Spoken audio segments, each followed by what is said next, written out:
Hey, what's going on YouTube? This is Charles here and show you the Corpsman Assault System pack next to a USMC pack, assault 3-day assault pack, or the FILBE assault pack. Why do I have two, at least of the main bag? There's a couple reasons. I like to get good stuff, so one of these I'm going to sell, the other one I'm going to keep. And the best way to get the best stuff is to get multiples if you are able to. And then especially something like this, it is somewhat uncommon. I could probably recoup my money no problem. So let's get into this real quick. So I've been using the 3-day assault pack on and off for the last 11 years now. It's pretty tough. It's not the lightest thing, but it has done its job. I even put a beaver tail on there for more carry capacity on the outside. You can see here I've got like a flare pouch, which I usually put my saw inside of there, a Baco. I've got a entrenching tool carrier. I've put on my sustainment pouches before, just depending on what's going on, how long I'm gone for, what I'm going to be doing. So let's just sit this on top of one of these Corpsman packs, so you can see that the Corpsman pack has about an extra 4 inches on the length on this. So technically this main pack is about 21 liters with the, I think this is called the sustainment pouch or pack, which you can use by itself, is another officially like 19 liters or maybe 18. The total officially, from what I've read, is that this is 39 liters versus 35 liters. So the main compartment on this USMC pack is 30 liters on the inside and about 5 liters on this pocket on the outside. Does not include the, maybe a 1 liter, 1.5 liters for the pouch on top. Why I'm interested in this is there's a couple things. You can see here this one has removable, has Velcro with removable panels inside. So with this I can change out the layout on the inside of the pack, both the main one or the sustainment one. This is empty, the other one is empty. The reason I bought a second one was the seller on eBay had this with the pack, or with the pouches. Now these pouches tend to run $15 or more everywhere that I've looked at. Typically more like $25 each. Plus, what I like about eBay, if they're selling a single item, I can look specifically at the pack. So this pack was in like a excellent condition, and looking at it, this thing pretty much is. I mean, there's some minor scratches on the buckles and things like that, but it looks like this was not really used too much. So this is this is going to be the one that I'm going to keep there. Now this set came with no pouches, and I got this, you saw in my short already that it was Army Navy Outdoors surplus store. And I don't know if these actually originally came with each other, but it doesn't really matter. I think they probably just got components and then just threw stuff together. Now, this one's actually not that bad of condition, although I do like the eBay one. It's in slightly better condition, so it doesn't have as many stains or scratches on it. But one thing that I was thinking that I'm going to do too is I go to Tom Bin, because I live in Seattle, so Tom Bin is close to one of the jobs I work at. I work 2 jobs, so you're probably not going to see me use this for a while. I'm working 70 hours, plus I have a son, plus I don't have a lot of time often to go out and do stuff. But what I wanted to do was use the Tom Bin's packing cubes. So I was thinking of getting one that's about 12 inches by 13 inches wide to take about 2/3 of this main compartment here. So then I can put clothes or things like that a little bit more wrapped and protected, instead of just stuffing it like I normally do in just about any rucksack or backpack. And then use these pouches as well for other things. Some of these pouches are kind of cool because you can reverse them. You can see in here we've got Molly, or you've got the PALS webbing inside of here, so you can reverse this and put some of these pouches on the outside. So that would be the medium and the smalls. Now they have the non-reversible medium as well, which is on here, Velcro only, and then they have the large Velcro only. There's different panels in here, and I'm not showing you one. I just got one that has like elastic things, so I was going to put tools or flashlights and things like that on that. But and they also have a small pocket on the bottom.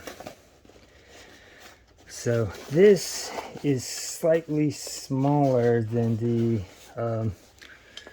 fanny pack that you can buy separately, and I don't have that showing. I do have one in one of my boxes, but to give more capacity to the assault pack, you can mount it onto the bottom with these PALS webbing on the bottom. You can add that thing on, and you can give yourself a little more capacity, and then obviously you can use it separately on its own. This is permanently fixed on there.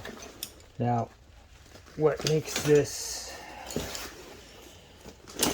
the Corpsman one is you can obviously take this completely off and wear it by itself.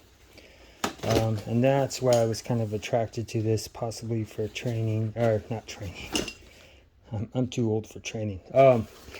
For traveling. So that way I can carry some more stuff, still be compliant with carry-on regulation, and have another pack. I've also been using a Mystery Ranch 19 liter, I forget what it's called, but one of those packable or foldable little packs, which I'll probably still throw in there. I do go with my son or my wife different places, and it's always handy to have extra stuff just in case we're going somewhere. One reason I may not go traveling with this is, especially with my wife, she hates anything that's military looking. But I do want to use this for camping and hunting as well. So I will be testing these things out. You can see some of the conditions you can get here. This is no big deal. This is written on here. I may be able to remove this. I'm not sure if I want to. There's a small stain. Oh no. That one I should be able to clean out.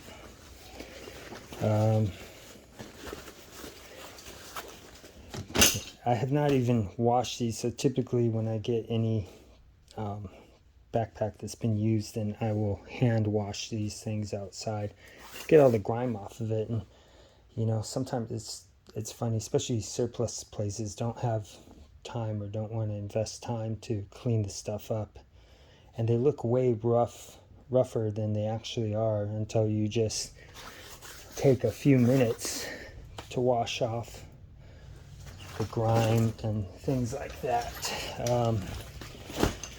That's part of how I support getting different items, is that I will take time to clean things, because I want to check things out, see if it's something that I can use. If I can't use it, then I will typically resell the same bag or whatever it is. And that's how I'm going to recoup some of my money, because I'm going to sell this, and I should be able to get it, because it's somewhat rare right now, unless a bunch get flooded on this in the supply line. I should have no problem getting my money back and keep one of these. I'll go into more details once I actually get a chance to compare it and use it. You've probably already seen outdoor gear reviews on this, but essentially it's the same thing on the back on this, besides the dimensions. These things are pretty comfortable in my opinion. Now, I overheat very easily, and that's one reason why I haven't been using the salt pack very often, because I just sweat a lot and kind of a weenie about that. So I've been wearing my framed packs, and but I do have a solution. I've done a video before where you can put something in between just about any backpack or rucksack, and it'll separate that from your back, while still being able to carry, you know, up to say 65 pounds. Now, I don't want to carry 65 pounds unless I'm bugging out or something like that, but I will test that with this Corpsman Assault Pack. This is not an in-depth one. I'm just letting you know you can buy this still. I think somebody watched one of my videos and they purchased one from Army Navy Outdoors. I am not affiliated. I don't get any money from anybody. All of mine is from my personal work. And because I like to try different things out, you've seen over the years I've got a lot of stuff that I just don't have. I don't just keep stuff. I don't have a war room where I can put these things on and put them on display and they just sit there. So I've rotated out almost everything that you've seen except for what you see here. I do have the larger tactical tailor bag, but that's large enough that I just don't want to, you know, use it all the time. But that's how it works. So if you really want to try to get something in condition you like and you have the money, my suggestion would be is go to that website and buy a couple of these and then sell off the components that you don't want, or they're a great gift for somebody else. at a later time, which I've done that as well. I give them to family. But, oh, there was one more thing. So it's hard to find these things complete. When you do find them complete, you know, you don't find like this pouch. Now I like this one because this can go on the main pack. You saw how easy that is to open this thing up. I was thinking this could be where I could put my Velcro holster in here. And this thing I got on eBay for like $25, which is pretty good because people want to have like $50 or more just for this little tiny piece. I don't have the drop leg pouch because I don't think I'm gonna use it, but you know, that might be something you could also conceal carry in, I guess, and have it ready. And maybe I might check that thing out. But that is the main thing. So just take a look out there. If you can find stuff with components inside, like the pouches, that might be a better way. This did cost more than this combo here. However, I think there was what, 7 or 8 pouches in there, so it definitely paid for itself. Getting this, they don't show up very often. I know Luke from Outdoor Gear Reviews, you know, said that he found his for like $200 with everything, with the medical stuff inside. That is very uncommon in my experience. If you guys have any comments or questions, let me know. If you want me to try to test different things out, put it on there as a comment. Thanks for watching.